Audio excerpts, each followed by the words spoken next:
Okay, 5.2 is about partial variation. Okay, so we had direct variation yesterday, where the only difference, the way of relating the independent to the dependent variable was by a constant of variation. And now we have partial variation. So the dependent and the independent variable are still going to relate to each other. And they're still going to relate by a factor, but there's going to be an added piece of information. Okay, so 5.2 really builds directly on 5.1. What we're going to draw is a little bit of a graph there that you have on your picture. And again, jump 2 blocks in from the left and draw your vertical axis.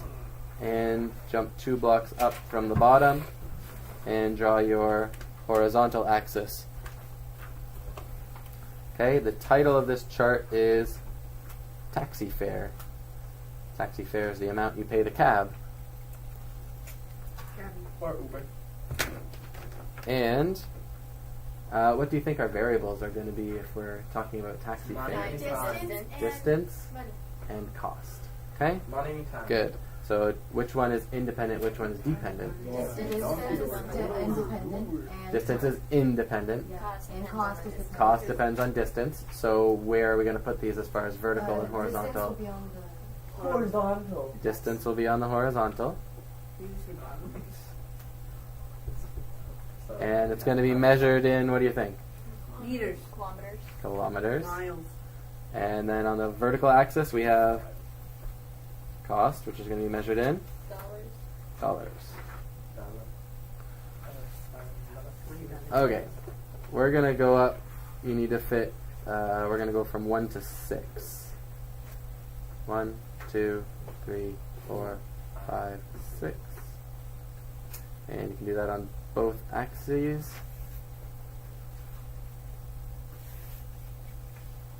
Wait, I forgot. Which one is the y-axis and which one is the x? X is horizontal. That's what I thought. Yeah, x always corresponds to the independent variable. In this case, though, our axes aren't called x and y; they're called d and c. Okay. $4 sign. All right. The graph is going to illustrate the total cost in dollars of a taxi fare for the distance d measured in kilometers. So we have a fixed cost. This is how it's different than last time. So my first dot is not going to be at 0, 0.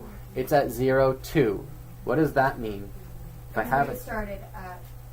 You're at $2. as soon as you sit in the cab, even if you haven't driven anywhere, it's going to cost you $2. Okay? That's because of this. Cost you $2, and then it's going to cost you 50 cents per kilometer. So here at 1, we're going to be at 2.5. Where D is 2, we're going to be at 3. That's a D. Where D is 3, we're going to be at 3.5. Where D is 4, you're going to be at $4. Okay, and that's going to continue on. Add 50 cents each time. Just that's it. And use a ruler to connect those dots. Or you finger.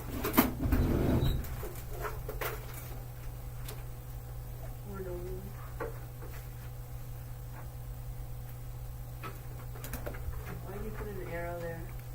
Because it's going upwards. Because You can go downward. taxi could keep driving, couldn't he? Yeah. Keep costing you money. Maybe passed your stop, drove around the block a few times. You know, maybe you're driving a far I distance. feel like they always just take the long way around. All right, a couple of notes Like, trust them. about this situation. The fixed cost. So the fixed cost is the amount you pay regardless of how much you drive. Okay. So for instance, if you owned a business, one of your fixed costs would be like the lease on your building. You have to pay that whether you sell anything or not. You have to pay that whether you manufacture anything or not. Okay? Now, if you are selling lots of doors, you're going to pay for each of those doors that you build as well. That's another cost. Okay? Excluding the revenue. Yes, money comes in for those doors too. But your fixed cost, regardless of what you do, is the cost of the building. In this case, your fixed cost is simply the $2 it costs you to say, hey, taxi, I need a ride. And you sit in their car, and you're already at $2. Okay, so if you jump out on the other side of the car, you owe the taxi driver $2. Sorry, my hotel is just across the street. The fixed cost of $2 represents the initial taxi fare, the initial meter fare. The meter is the thing that counts how far you have gone and how much you need to pay. So it starts counting at 2. And the distance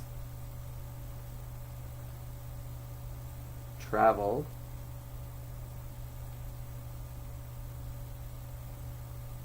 is the independent variable.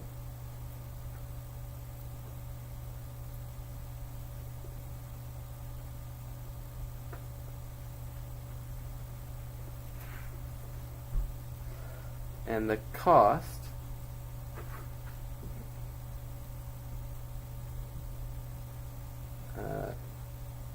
how do I say this? Well, let's say the cost varies with respect to the distance traveled. So that's just saying the cost is the dependent variable. The cost varies with respect to the distance traveled. Okay, so in our example with the taxi fare, the cost, represented by C, starts at $2, and you add 50 cents per kilometer, which is D. So let's identify some of these pieces here. We have our two things. What does this 2 represent again? The fixed rate. Okay, we have the fixed cost. I'm going to underline it in red and write it here. This is the fixed cost. And this 0.5D represents what? Every kilometer you drive. Yeah, so the cost of food. yeah, the cost of each distance traveled. This is the variable cost. So this cost can change. It changes with respect to the distance driven. Okay? Is that cheap? History? It's just an example. I don't know. We don't need to make an assessment on if it's a good deal or not. Pretty good. The graph is a straight line. Just like in direct variation, the graph is a straight line. But it does not pass through what? Does not pass through the No, Original. origin. Original. Yeah, 0, 0 is called the origin. Okay, guys, get that. Gotta get that. It's that's the origin. Okay, the graph is a straight line, but it does not pass through the origin. This is called partial variation. Okay, partial variation is formed by a situation where there's a dependent and an independent variable, and they have a relationship that is linear, but it doesn't start at 0, 0. Okay, so it's still a line, an equation of a line, but it doesn't start at 0, 0. Do you have a little bit of space there yet? Yep. This is where we get into what an equation of a line looks like. If you have no space, go to the bottom of page 11, okay, and write this. It's 4 lines-ish. In general, if y varies partially, so if y and x form a partial variation, if y varies partially with x, another way to say this is, so you have x as an independent variable, and it's going to make y change, okay? But not going through 0, 0, like yesterday. It's going to change, but it's not going to go through 0, 0. It's going to go through somewhere else on this line, okay? If, in general, if y varies partially with x, the equation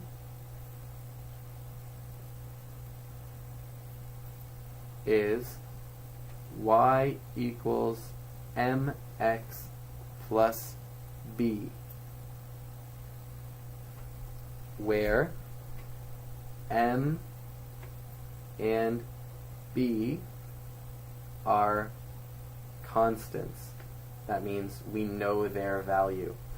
So in this equation, you can see there's 4 letters right now. Can't use it like that. Okay, when we use this equation, we're actually going to know m and we're going to know b. Or we're going to be able to find out m and b, and then we can write this equation. Okay, then we can use it. So here's underneath, we're going to just write what m is. You already know what m is. What's the name for m? We used to call it k. Constant of variation. M is the constant of variation. Good job. Make sure you're getting this. And B is the, what's B in our example up here? What did we call it? Fixed cost. Yeah, and you're not necessarily always talking about cost. So in general, it's just B is the fixed or initial value of y.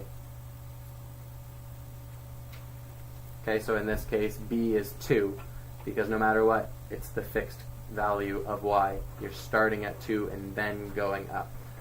All right, let's apply some of that to our examples. Example 1, graph a partial variation. Okay, so you have a table of values there, which tells you that y varies with respect to x, and because we're in 5.2, partial variation, y is going to vary partially with x. So your goal is to, with that knowledge, complete the table of values. So go ahead and think about what numbers are missing and print them in. And you don't need to say them out loud. It's not 13. Yes, it is. No, No, it's not. I don't know. It's 12. Find you. You're letting me not think for myself.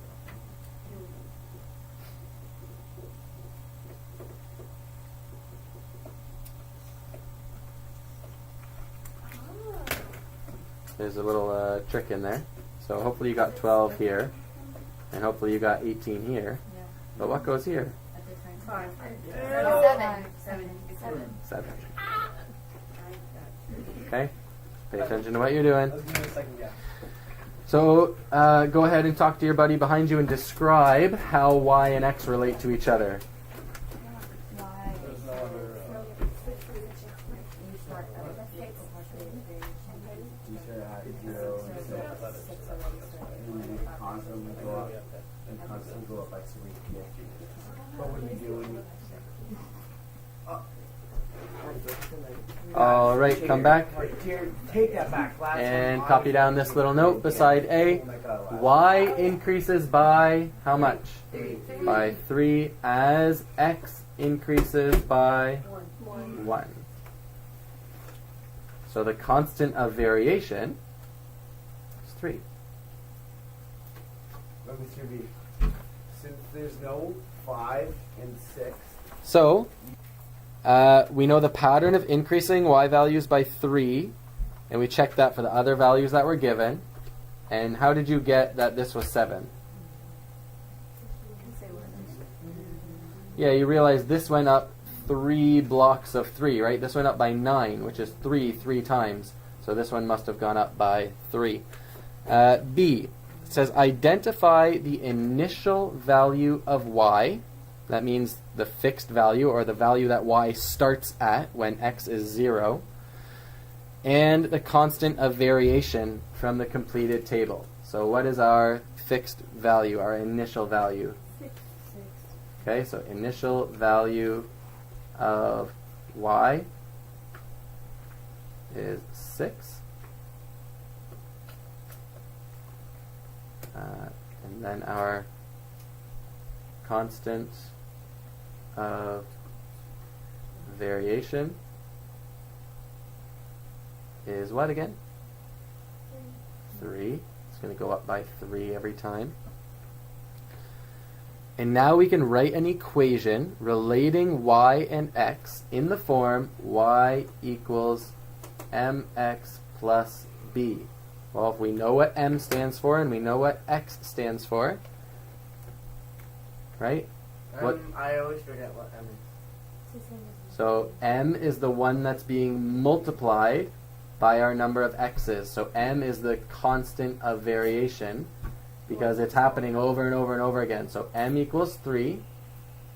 What's B? B, if you look back to your notes, is the initial value.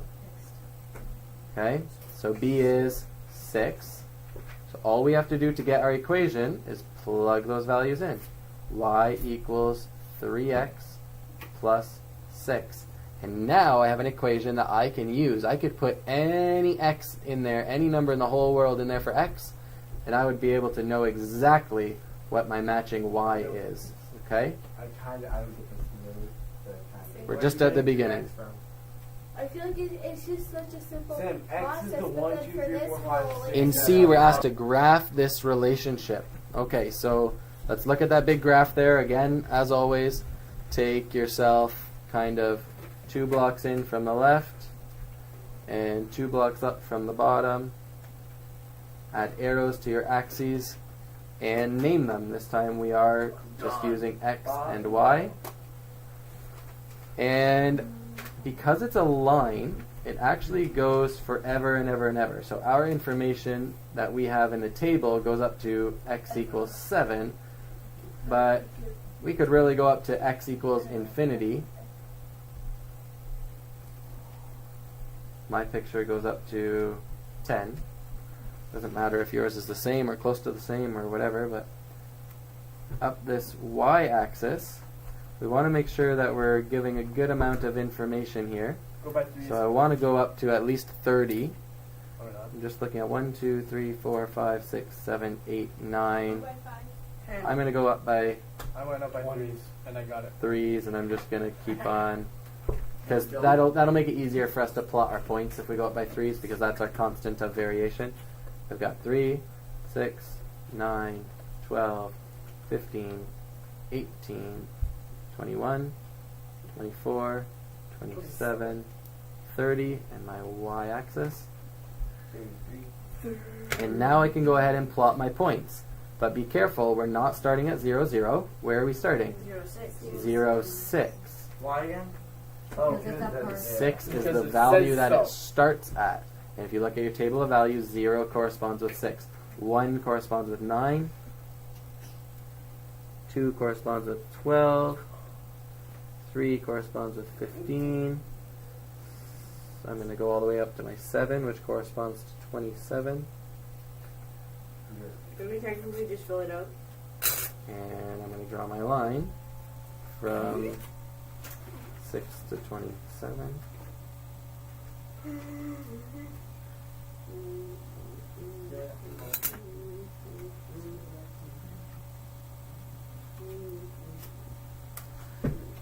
And whenever we draw a line, we also label that line. So this line is named y equals 3x plus 6. So we've graphed it, and like I said, you have a table of values here, but really there are an infinite number of points on this line. It keeps on going and going and going and going and going, going. Okay? So we could figure out, yeah, my chart only goes up to 10, and really it only shows information up to 7-ish. But I could put, x equals 38 into this, and I'd be able to go way over here, over to 38, and go way up, and I'd find it way over here off in the top right-hand corner, what corresponds with 38. That's why this is so helpful. You can find any value, not just the values that are in your table of values. You could figure out what's 3.5, and what's 3.25, and what's 3.64872. You can figure out anything you want based on this equation in this line. Okay? Hold on. Let's finish this off first before we go into anything else. D, describe the graph. So go ahead, talk to your person behind you about the graph. Yeah, we don't have C. So as you see, this graph is I have A, B. Okay, whatever. Describe the graph anyway. Okay, so when we're describing the graph, folks, regroup. When we're describing the graph, you should have a couple of key things. First, what type of graph is it? Partial variation. It's a partial variation. It's linear. Okay, it's a straight line. Straight line. Go ahead and copy it down. A straight line. And here's a new terminology that intersects. What does that mean? Oh, Crosses. Crosses. Okay, so it intersects zero. the y-axis. So figure out what that means. It intersects the y-axis where? top. The middle. At it. Yeah. At a very specific point where? What's that point? Remember, a point is always coordinates. So where is this line crossing the y-axis? Which comes first? The x comes first. 0, 6. Okay? It crosses the y-axis at 0, 6. Is that all we would need in order to describe this thing, that it crosses right here? It's also partial variation. We have that it's linear, it's a straight line. What about part? Partial variation. So we've described that it's a partial variation because it's a straight line that does not go through 0, 0. Wait, why is there? But what about, could a different line go through 0, 6? Yes. Yeah. Could have a different m, right? So add the y values, increase by 3 as x values increase by 1. That explains the constant of variation. And now we've described that graph. Okay, example 2. School awards banquet. A school is planning an awards banquet. The cost of renting the facility and hiring the staff is going to be, for sure, $675. Starting point. That's the starting point, the fixed cost. Okay, good. Yep. Well, it doesn't There work. is an additional cost of $12 per person. That's the constant variation. Constant of variation is Alright. $12. Good. On the What is same it? rest. A. Oh, whatever. Identify the fixed cost. So the fixed cost, $675. And the variable cost. What's the variable cost? 12, but it changes. What does it change based on? Per person. $12 per person. Good. Okay, what are the other variables in play? What are we trying? What's the dependent and independent? Okay, People people is a variable, and cost. And cost is a variable. Which one depends on the other one? people because No, cost depends on the people. Cost depends on people. So cost goes out here to the left, and cost is, we could use m or k with a constant of variation. I'm going to use k because we're not necessarily drawing a line. So kx plus b. Okay? This is our constant of variation. And actually x isn't x anymore because we're talking about the number of people, right? So we've got k times the number of people plus b, which is the initial cost. So all we have to do is sub in what we know. We don't know the overall cost, but we know how much per person, right? 12p plus, how much is it going to be even if no one shows up? 675. Okay? You could have written this, if it's easier for your brain to do it, okay, here's my fixed cost and add my variable cost. You can do that too. It's fine. It means the exact same thing. Okay? I It's just just don't that understand with the letters. And I don't know which one stands for which. so some confusion with the variables changing or the letters that represent each variable changing. Okay. So we've got the basic linear equation of partial variation represented by y equals mx plus b. Okay? If we write any other equation in that format, it's fine. Right? In this equation, m is the constant of variation, and b is the initial value of y. Well, the constant Okay. variation. What So is the constant? just hold on for a second. Hold on for a second. I can change all these. In this case, x is independent and y is dependent. Okay? Now, in this case, we're talking about the cost of the banquet hall. The cost is now the dependent variable. Okay? M is the special letter that we use when we're talking about lines. Okay? Another special letter that represents the constant of variation is the letter K. K represents, is usually called a scale factor. It's a factor. A factor is something that gets repeatedly multiplied. Well, that's exactly what's happening to K or M. They're going to get multiplied by themselves this many times, whatever x is. Why do you switch it to Okay, K when if x they is both 3, make the it's same 3 times. When x is 4, it's 4 times. Okay? Why do we have to Then use no lines? matter what, the next thing that comes here is going to be the independent variable. We could write x and then say let x represent the number of people. But in this case, a variable just represents a value. So if I know we're talking about people, I'm going to use p. P is still the independent variable. It lines up in the same place as x would in a linear equation. And out here is just the fixed cost or the initial value. I used b again because it's good to get familiar with what we're going to use. But another way we could do it is like a lowercase c. A lowercase c represents the word constant. You've seen that before. Okay, we've had that at the end of our polynomials in earlier units. We have whatever x squared plus 2x plus c. Okay, c is a constant. But it doesn't really matter because it's not connected. Doesn't matter what you name it. It's not being multiplied by another variable. It's just by itself. So what I'm saying is it doesn't matter how many people come, b is not changing. Does that make sense? Yes. Okay, it doesn't matter what m or x is, b is not going to change. It doesn't matter what k is, b is not going to change. So it's called a constant.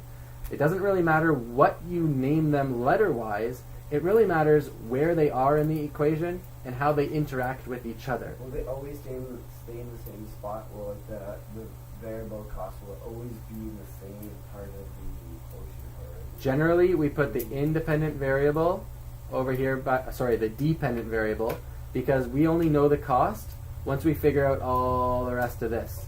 Cost depends on this guy. So they'll always stay in the right one? Yeah. Okay. Yeah, so y and c serve the same function right now. C in this equation where we're dealing with cost, y in this equation where we're just drawing a line on a graph. Okay? So here we have our dependent variable. It depends on the number of people that show up. Okay? And what doesn't depend on anything is this constant cost is always going to be there. So we've got, starting with $675, we're adding $12 per person. Okay, that's B. Let's get down to C. Use your equation to determine the cost if 500 people attend the banquet. Well, what do we know? P equals 500. What can we do with that P? You can sub it in for 12 times 500. You can sub it into our equation. So now we have the cost is going to be $675 plus 12 times 500. Now we need to do this in the right order. Order of operations tells me what do we have to do first? No, don't you do Yep. order. Okay, so we're going to do these guys together. First, multiplication, 12 times 500, which is 6,000. We're having the same bit. That's when we're stripping away, when we're isolating variables. When we're evaluating and we already have all our information, all numbers, then we use it in the correct order, dead mass. 12 times 5.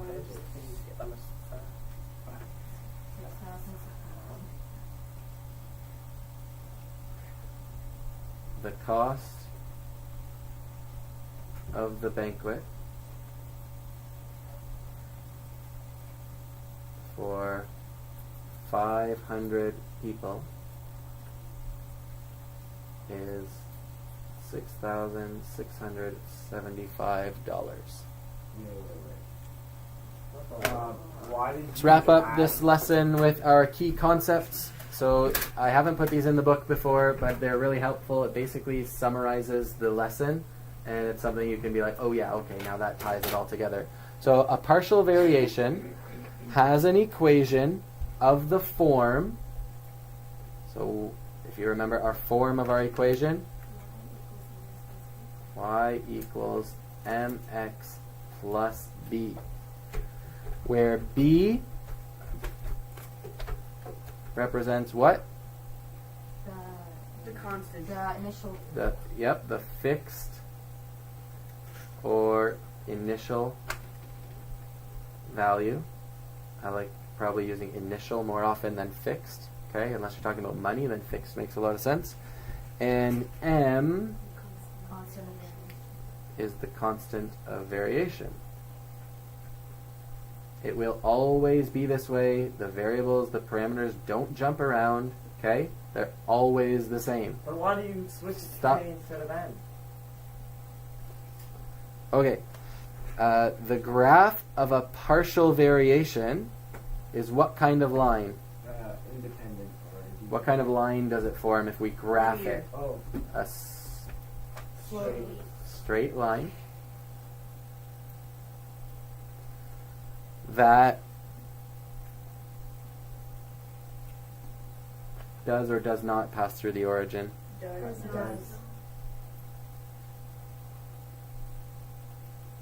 Does not pass through Oh, because it starts at the. because it starts at the initial value. Does not pass through the origin. What would happen if the initial value was 0? then it would pass Then it through would the It pass would through pass through the And it would origin, be a and then partial we line. wouldn't write this plus b part. We just write y equals But mx. it is technically Okay. 0 because if you have 0, 6. Okay, your practice problems are there on the bottom of the page. They're from page 509, numbers 7 and 8. Then from page 514, numbers 1 through 11. And along with that, the number 4 that's there on that page. Enjoy.